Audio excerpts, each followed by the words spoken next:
Hi everyone. I just got back from Stratford, Ontario, Canada, and just saw two shows at the Stratford Festival. So I thought I'd give my thoughts on those right now. I also wanted to talk a little bit about why I do this. First of all, it's not just going to be theatrical reviews. I know so far it has been. But I do intend to do some movies. It's just I like to do it right after I've seen the movie, like right after. So I just haven't gotten around to doing it with the films I've seen so far. But I wanted to talk about why I do it for theatrical reviews, and why are there theatrical reviews on an animation site, and the reason for that is basically because I do theater as well. I have wrote, directed, acted in, produced numerous shows in Toronto. I'm trying to produce one right now, as a matter of fact, which I also wrote. And yeah, it's just it's another part of my life. And aside from that, it's important to recognize the merit in other narrative forms, not just the one you're working in. That and of course that the theatrical background helps my work as an animator. I draw a lot from what I know about acting and staging in my animations from what I learned on the stage, and about writing as well. I think it's really important to understand writing in different forms. So that's why I do this. And the third reason is just to create a record for myself to remember it by. If somebody has seen the same show, or is curious about seeing a show I've seen, if they're into theater and they find this helpful, not necessarily based on my recommendation, but hopefully based on the tangible things I'm talking about in each production, then all the better for it. But yeah, it's mainly for that. It's because I think it's important, and because it's a part of my life, and it's a way of keeping those memories alive, of those experiences you have before they fade. So without further ado, I think let's get on with it. The first show we saw was Midsummer Night's Dream, and I don't have the program with me right now, it's somewhere else, but yeah, they actually do give out programs in Canadian theatre, so that was nice, to come home to actually getting a program and not having to pay, getting a program with your price of admission. But, aside from that, where do I begin with this production? There were a lot of things I liked, but kind of overall, I would say I didn't like it. This is, of course, a very famous Shakespearean play, so it gets done at the festival a lot. And this time they're doing it twice. They're doing it once as a chamber play and once as like a full production, where we saw it as, the full scale production. But I think having done it so many times, they kind of run out of different approaches or different ways to do it, doing the material so many times over the years. And I could easily see that being the case here, because my biggest concern is with this piece was the direction of it. I guess I'll get into that. It's really hard where to begin, because there's so many little things that worked, and there's so many little things that completely didn't with this piece. So I'll just begin at the top. You walk in and the stage is set up. There are fairy lights hanging down. I think pretty much going up into the balcony, and they're coming down across the stage, and there's grass everywhere, and there's a little pond. Center stage. It's hexagonal, like the Rose Theatre was. That's why they do a lot of the Shakespeare's there, because a lot of the Shakespearean stages were like that. But yeah, so it's set up like a wedding party, which makes perfect sense, because in the very beginning it's Theseus and Hippolyta's wedding. So you think it's going to be that. It's not. They do this. These two guys come out and they're blindfolded, and they take off the blindfolds and they see each other and they kiss, and everybody's like, "Hey, happy wedding," kind of thing. It's like a wedding party or reception or whatever. And then this guy comes up and he's like, "Oh, what play should we do?" And then he starts yelling out names of different plays. So it's like people at this wedding reception are getting up and just kind of impromptu, doing an impromptu version of A Midsummer Night's Dream, which I find really problematic when I see this done, because, I don't know, maybe that was a thing of at a different time and place. People just knew literature, and they just knew theater, and they just knew Shakespeare, and like maybe there was at a certain point everybody had these things memorized, and anybody could like come up and do it and be like, oh, who do you want to be Lysander this time? You can be Lysander? Okay, good, great, let's do the show on the fly. But it's it never rings true, because so much work goes into these things, so much work goes into these productions, just knowing those lines and knowing the cues, that even when they're doing things to make it seem like, oh, this is impromptu, this is on the fly, like it never really flies. That's more of a subjective thing, though, about the direction itself. That's not really the main problem with the show.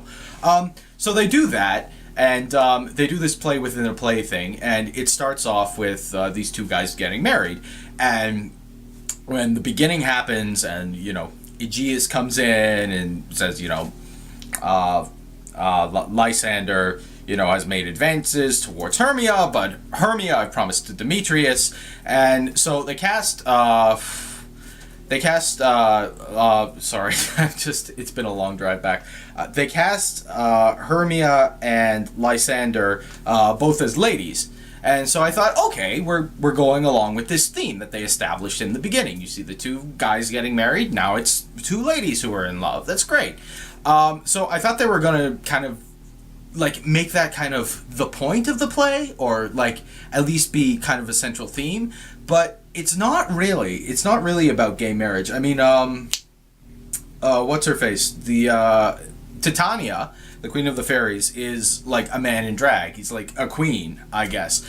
But even that, it's done in such a way that he could be just I've talked about this before. There's a tradition in the theater of, guys playing older women. And it was done in such a way that it could have been that. Or it could have been like a Monty Python sketch. Or it could have been they just had this actor and thought, oh, he'd be really good in the part. And so they cast him. Nothing was really thematic about it. Nothing was really thematic about these choices. And whenever I see this done in theater, I always wonder, okay, are you doing this because you have company members that really fit these roles, or are you doing this to make some kind of a point? And it kind of seemed like neither. It seemed kind of I don't know. I mean, it could be that, but when it starts off with you're seeing something that's not in the play, these two guys getting married, it seems like you're making a statement with that. They're not at all. And if they were going to make Titania a queen, a real drag queen, her fairy attendants, her fairies, they could have easily been her drag crew, you know what I mean? But no, it's all little children with little fairy wings, the children at the wedding just put on fairy wings and did that. So that was messy off the bat. But secondly, there really is no central theme, and that was a much bigger problem with the piece. There was no real reason for the direction of it. It was at a wedding. It was set at a wedding, which is thematic in the sense that the play is set around a wedding. But the thought behind it ended there. There was nothing else other than how can we what can we do to make this different? What can we do to make it interesting? And when doing direction in that way, it never should be, how can I make the material interesting? You always, the most important thing you can do is let the words speak for themselves. And there were numerous times when, action or stage business or whatever was getting in the way of the story being told. There was a scene where, first of all, the water on the stage, it hadn't been used for most of the production, and then kind of in the second act, they started using the crap out of it. It was almost like they were like, oh shoot, we have this thing built and we haven't been using it. So people would get in and splash each other, and there were fights going on. The lovers, they all start fighting and quarreling. So they all start smashing each other in the water, and people are falling in and that kind of stuff. But this is happening as dialogue is going on upstage. So they're kind of upstaging people who are actually upstage trying to talk, because you can't hear it over the water and the fighting and people just yelling random things. They did a lot of modern things, which I kind of get why they're there, but they could also kind of be gimmicky. Like, people would sing at random intervals, which wouldn't necessarily be a problem, because there are songs in the play. And, it was common in this time for, especially comedies, to, have music in them. That was part of it. I mean, the whole play As You Like It is kind of about a comedy that an audience would like to see. We're in the forest and we're lovers and they're singing, and Midsummer Night's Dream is really similar. But the problem here is it didn't. Again, the reasons for it were kind of random. Like there's a moment when the songs didn't really match, I guess is what I'm saying. When Lysander and Hermia run away off into the woods to live with I think it's his aunt. They want to go live with his aunt, so they'll be outside the law, so, they won't be persecuted and they can get married. So right after they do that, they start singing, I can't remember the song, but it's the Bruno Mars one, the jump on the grenade for you kind of thing. And it makes no thematic sense. They had a bunch of little kids get up and sing it, and it like thematically it makes no sense. Like, why are you smacking a random Bruno Mars song in here? If it was a song about like escaping or running away or forbidden love or something like that, but it didn't make any sense. And they did that a couple times where characters would like either sing a random song or just sing randomly when they didn't need to. Yeah, and that was the big problem with the show, was just that the direction just didn't match with the piece. Things that were good in it, the acting was solid. The acting was very solid. There weren't too many standouts, but I mean, all in all, it was very, very competently done. It was very well managed. The acting was very fast. They jumped on their cues really quick. Things like that. Yeah, like no real standouts. Theseus had a really nice voice for speaking Shakespeare, and the way this play is usually done, Theseus is usually also plays the Fairy King, because Theseus is only in the beginning and the end, and so it's kind of to give the actor more of a role and to also make your cast size very small. So he was very good. Helena was very good. She had this lower register voice, very deep voice. Could kind of be booming at times, but also like you felt the pain in this character's voice. Like, just everything was like, felt like, oh, whoa, is me kind of thing, where it's just like it would come from a deep register and be like, you've wounded me, so yeah, she was very fun. She came on stage and just hearing her, some lines she just nailed. It was great. She was very fun. That character kind of has an advantage though, because I don't know what it is, but people with unrequited love, or like the lover where the other one doesn't love them back, is usually the more interesting character than the lovers who are united, even the ones who are united at first. It's kind of like Eponine in Les Miserables. It's the same thing there. Like, the one with the unrequited love story is just kind of more interesting, because I guess they have more invested than the people who kind of have what they want already. But it's pretty solid across the board. Bottom was funny, and the guy playing the drag queen Titania, he was a lot of fun, and Oberon was fun, and the lovers are good, but like they kind of have a harder role. They kind of have to work for it. Puck was very good too. Puck was played by a woman. Had a very great. Her voice was not as loud as the others, but it was very, very clear. She had she projected really, really well, and she had a really good voice for speaking Shakespeare. Very, very nice voice. Very nice casting choice right there. The lady playing Lysander was very good as an actress. As a comedian, was a little bit weaker than the others. I don't know what it was, but it was like something about her timing was a little off. A lot of the jokes she would deliver would just fall flat. It could also be with the direction of the piece too, because some of the things they had her do were a little over the top.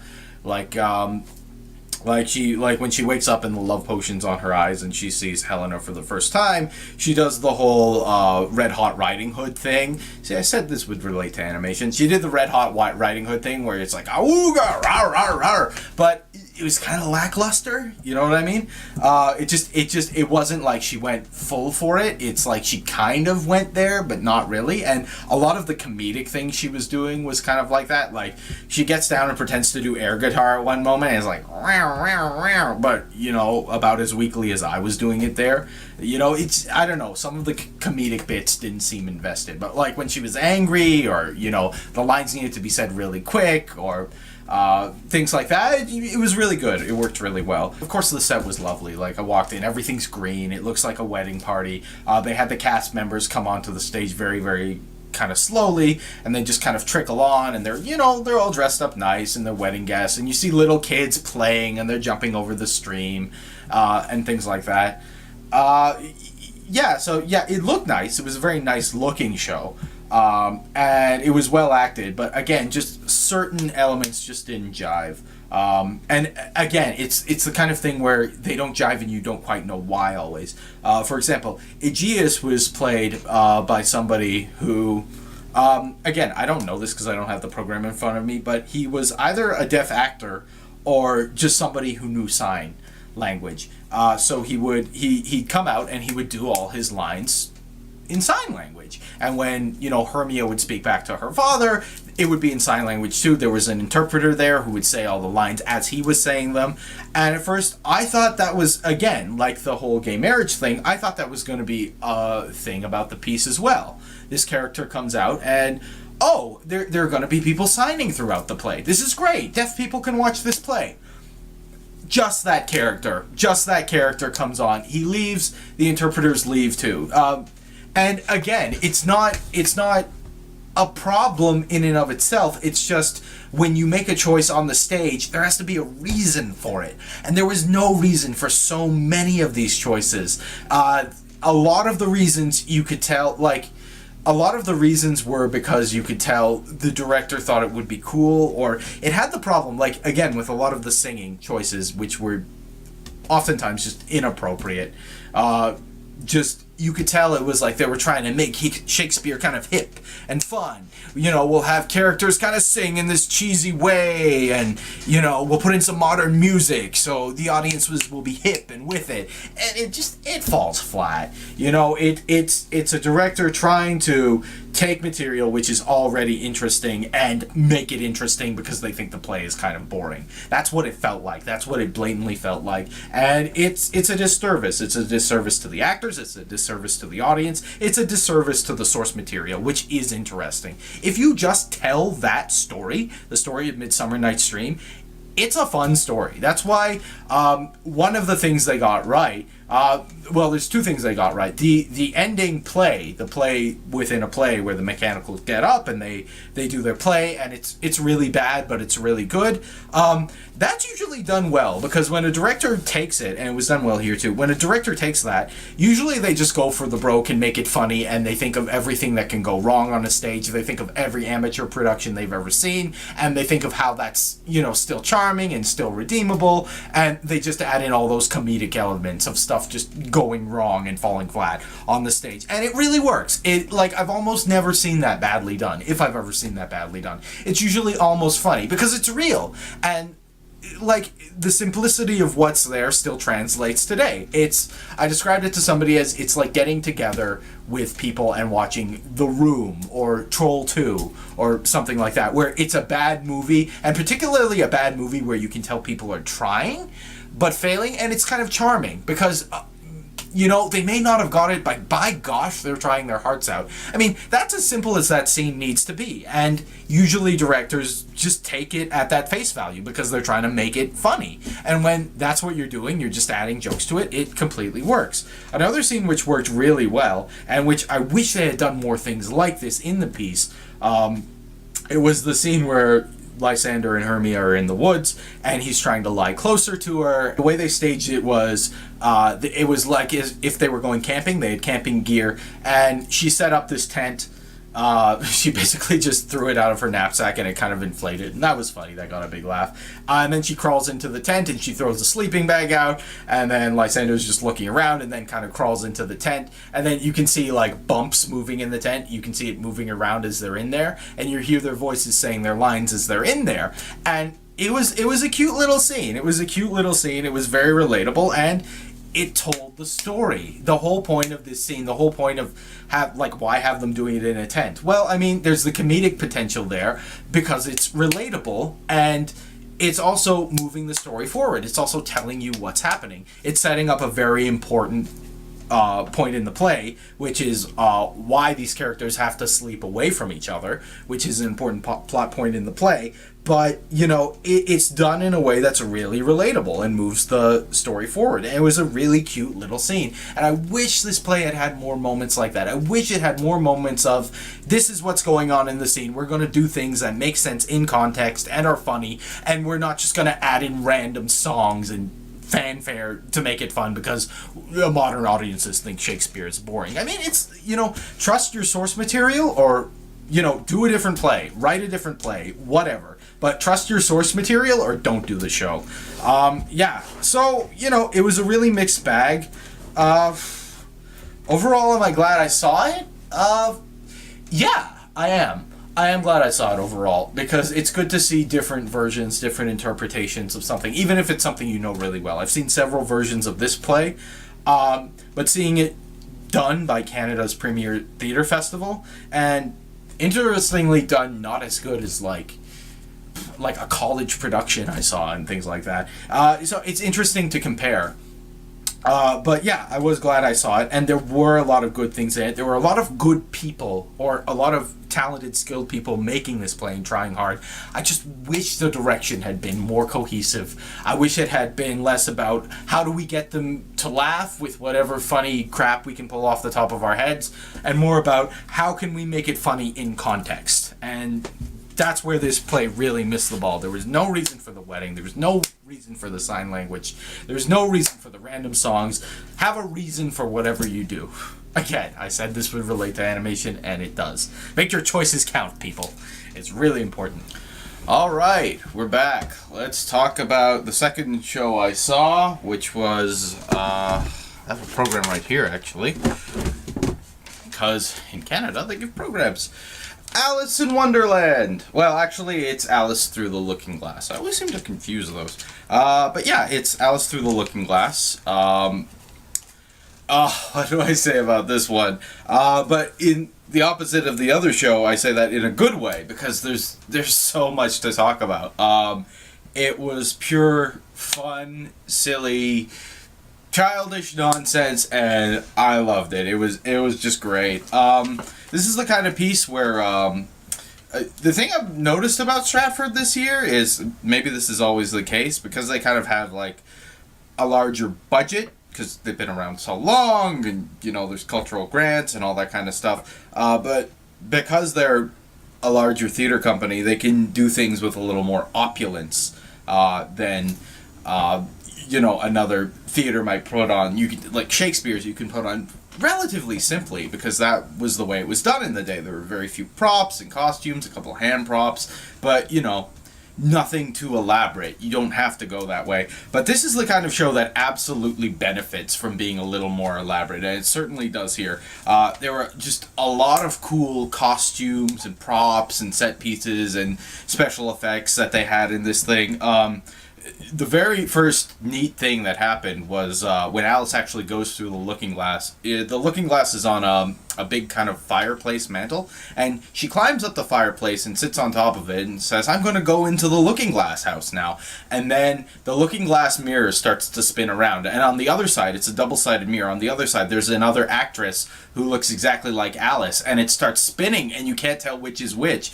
And it's this really neat effect. It's a simple effect, but it's just really neat. And then on top of this, everything, all the kind of set pieces, there's like a chair and like a couple of chairs here that have like a chessboard set up on it and things like that. All the set pieces that are supposed to make up this room that Alice is in start shifting to the other side of the stage, like giving it the opposite effect. So that was really neat. There are a whole bunch of neat things about it. The set itself there was like 3 or 4 kind of just basically big red curtains, big red like theatery curtains, kind of framing a storybook world, I guess is what they were doing. And then the floor was raked upward, and it was kind of like a chessboard, but there were steps on either side, so you could climb up. But it was done in such a way that you wouldn't really notice it. It was just kind of tilting up and almost like went up into the background.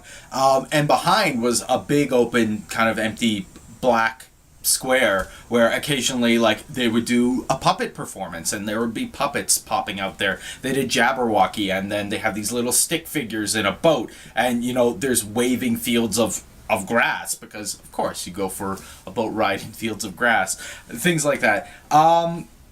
The kind of design of the show, there were some things I really liked about it, some things I didn't. It's less that they were done poorly, more just personal preference. The costumes pretty much across the board. There are a few exceptions, but pretty much across the board they were great. Just the Gnat and his suspenders, and then the Red Queen's got this robe, and she's got this poofy hair sticking out to the side, and the White Queen has a bird cage with a tiny refrigerator in her updo. It's like this huge Marge Simpson Bride of Frankenstein kind of do, all in white. And of course, like the King's costume and the Mad Hatter's costume and the March Hare's costume and all of these nice big, elaborate costumes, and some really, really nice set pieces as well.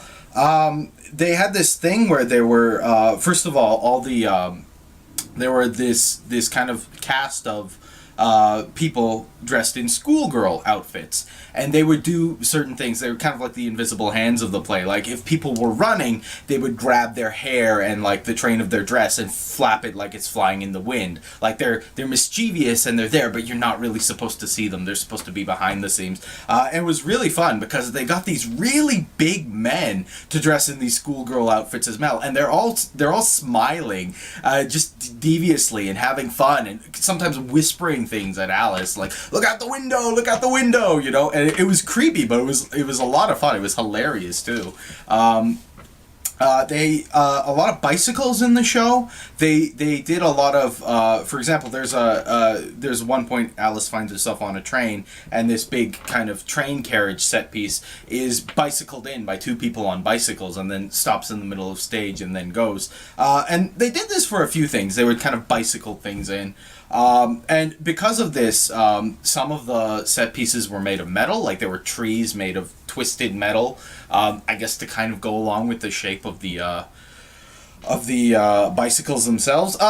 It's a little modern looking, but I mean, I guess it's fine. It didn't look, I don't know, something about it. Some elements of the play looked a little modern and didn't jive. Like there's this one sequence where the White Knight and the Red Knight are fighting, so they get into these almost like American Gladiator type big clear plastic balls, and it was fun to watch. They kept cartwheeling over each other and bumping into each other, and like they'd fall over and they'd be rolling, but their legs were sticking out, so then when they rolled around to the other side, they'd get up and walk and then run into each other and bump into each other, and they would take these things and they'd say fire, and they'd hurl them across each other like they're fighting a battle. So it was fun, but I don't know, like I guess it didn't really, it's one of those things where it didn't jive, but it was kind of okay because of how fun it was, and it's funny, I say that about this, but not about Midsummer Night's Dream, but I guess in the wacky world of Alice, things kind of can be a bit zany, and not really have any meaning to them. Like, I say it's modern, but that's just kind of coming from my perspective. It could just be like a giant bubble. They're fighting in these giant bubbles or something, or you don't know what it is because it's, it's Alice in Wonderland. Everything's topsy-turvy.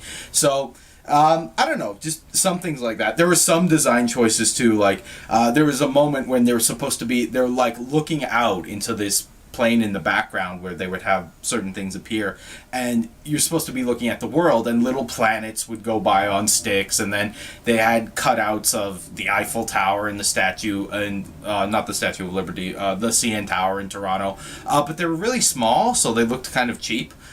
Yeah, some of the assets looked a little cheap. The knights all had helmets that, you know, looked plastic like you would find in a dollar store. And there was one character who was playing a horse, who had a horse's head, and it was that horse mask that you see everywhere in every store, and you know all the memes are about this stupid horse mask, and they used it. Looked exactly like that. I don't know if it was that, but it looked exactly like that in the play.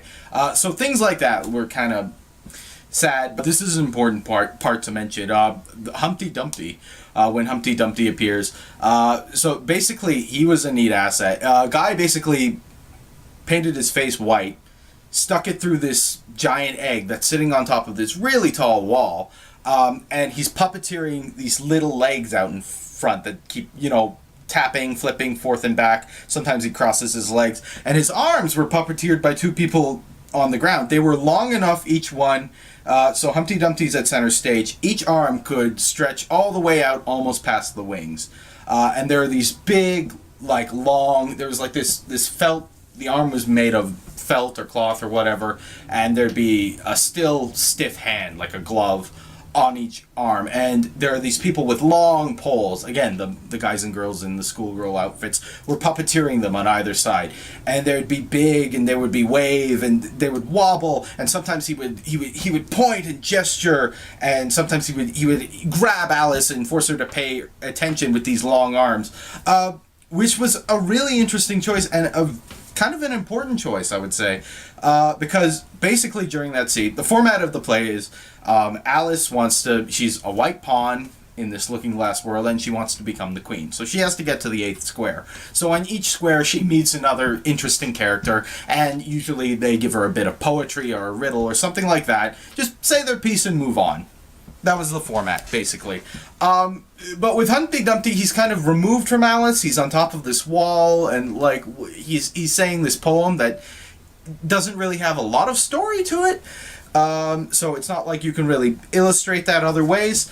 And what do you do? Like, do you have Alice climb up there, or like you can't have him come down? So what they did was they had these arms, and it basically emphasized what was already happening in the story. He's telling a story, and you know when people tell a story, they get animated, they use their hands, and that kind of makes the story a little more interesting when you're describing it and you're kind of showing people what it looks like when you're puppeteering with your hands. So these huge long arms that go across the stage, yeah, they're stagey and they're gimmicky and they're this huge elaborate set piece, but they completely work in terms of what's going on. Yes, they do make what's happening interesting without detracting from it.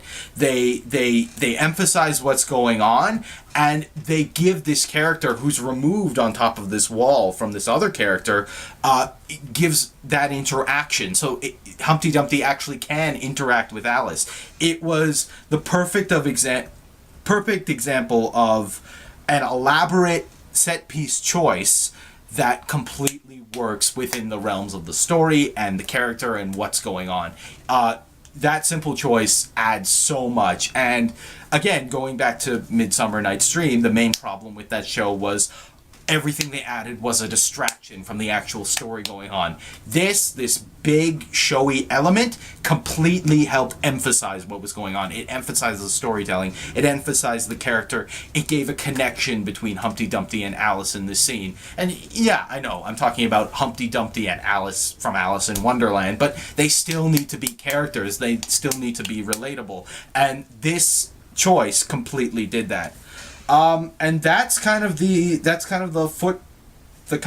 footnote of this play, was that it knew exactly what it was. It was these episodic little nonsense stories and a whole bunch of poetry. There really is no story. There's a very loose framing device, as I mentioned, but there really is no story. You're basically going for these little episodes. which I think is kind of is good considering it's a children's story. It's very palatable. You know, you see a 15-minute or 30-minute cartoon episode. It's the same thing. You get these little snippets of stories and poetry and characters. And the thing about it is, because all of the actors playing these roles are on for so short amount of time, the Gnat appears, you know, for a couple of minutes, then he's gone. Humpty Dumpty appears for a little bit of time, then he's gone. Tweedledee and Tweedledum, they come, they tell the story of the walrus and the carpenter, they're gone, you know. But because they're on for such a small amount of time, like no long intervals, like some characters would reappear, but never for any long stretch of time, save Alice. Because that's happening, all these actors are putting so much into every moment they're on the stage and putting so much into these characters. It really comes across. There really was a wealth of talent, really good acting in this show. And Alice herself was great. You know, she got the one thing that people really, when adults try to portray children, a lot of times they miss, is the fact that children are still developing and they're uncoordinated. She would have these little gestures where it's like, you can tell what she's trying to do, but she's kind of clumsy at doing it. And even when she's going skipping across the stage, her arms are going like a little too wildly. She says at one point she's 7 years old, right? And she completely has the gestures of a kid who's that small. It really translates. Yeah, the accents in the piece were really good across the board. Now, I've seen some Canadian shows where they just get the British accents all wrong.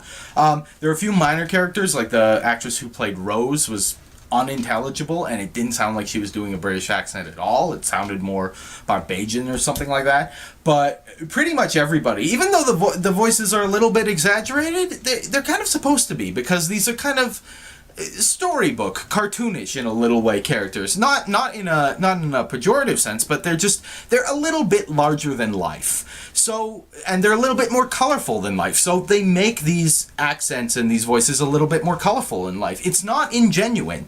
It's a very careful exaggeration. But yeah, the accents were really good. It was really the acting across the board was really good. It was just a fun show. At one point, it started raining bread, and Alice picks up a loaf of bread, crumbles it open, takes a look inside, she yells out, "Jelly beans!" And then they start throwing bags of jelly beans at the audience. And there was at least 2 or 3 school groups, summer camp groups that were in watching this show. And you know what? They started throwing the jelly beans, and then the schoolgirls came down with their baskets to make sure everybody had these jelly beans. And then at one point, everybody's opening their jelly beans and eating them. And then a character on stage goes, "Listen." And they listen, and there's just this crackling of everybody eating their jelly beans. And then he goes, "I think it's still raining," kind of thing. And that's just the kind of show it was. It was just fun. It was just straight up fun, silly nonsense. And I don't know, it's a little deeper than that, though, these stories. It goes into, you know, how silly the English language can be, and, you know, makes you think about these riddles and appreciate poetry and a little bit of quantum mechanics and what backwards is. I mean, maybe that's me just loving sci-fi and reading more into it, but I mean, it's all there for you. It's all there for you, kids and adults. Yeah, so, I don't know, just great work. By a cast from, you know, great source material. I guess everybody knows Alice in Wonderland at this point, but I mean, having these iconic characters come back and do their thing, you can see why they're iconic. You can see why so many years later they still resonate. And it all translated into a great show, a fun show, a great cast, great direction. Really knew how to stage everything. Everything was, as I said before, kind of framed by all these curtains, like a storybook picture frame or something like that. And really knew how to do that. And it was just fun and funny and nonsense. And there were old people in the audience. There were young people in the audience. Everybody was laughing and getting a kick out of what was going on stage. I really enjoyed it. The people I were with really enjoyed it. It was great.